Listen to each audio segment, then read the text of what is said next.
Zomrel herec Ľubomír Pavlovič. O veku 71 rokov zomrel uznávaný herec Ľubomír Pavlovič. Informoval o tom Nový čas odvolávajúc sa na zdroj z hercovho blízkeho okolia. Začiatkom augusta v rozhovore pre týždenník Život priznal, že ho trápia zdravotné problémy. Nie je žiadnym tajomstvom, že ma srdiečko už neposlúcha tak, ako by malo, takže som musel zvoľniť životné tempo. Ľubomír Pavlovič vyštudoval VŠMU v Bratislave. V roku 1984 sa stal členom Slovenského národného divadla, odkiaľ v roku 1996 odišiel, keď odstúpil z funkcie riaditeľa činohry SND.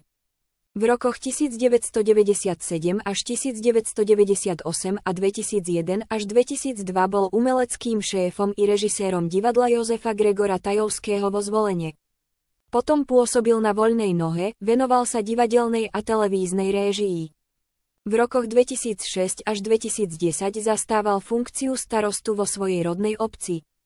Ľubomír Pavlovič si zahral vo viac ako 150 televíznych tituloch a približne v 45 celovečerných filmoch. Ako režisér sa podpísal pod niekoľko divadelných inscenácií a muzikálov.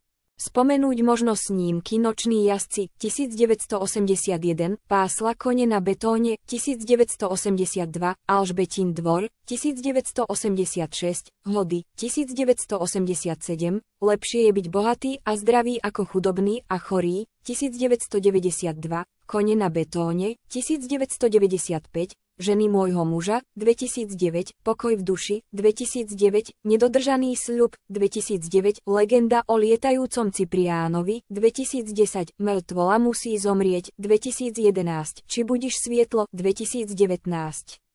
Na televíznych obrazovkách sa objavil napríklad v seriáloch Na baňu klopajú 1981, Záchranári 2003, Panelák 2008, Keby bolo keby 2009, Prázdniny 2017, 2020 alebo Deluxe 2021.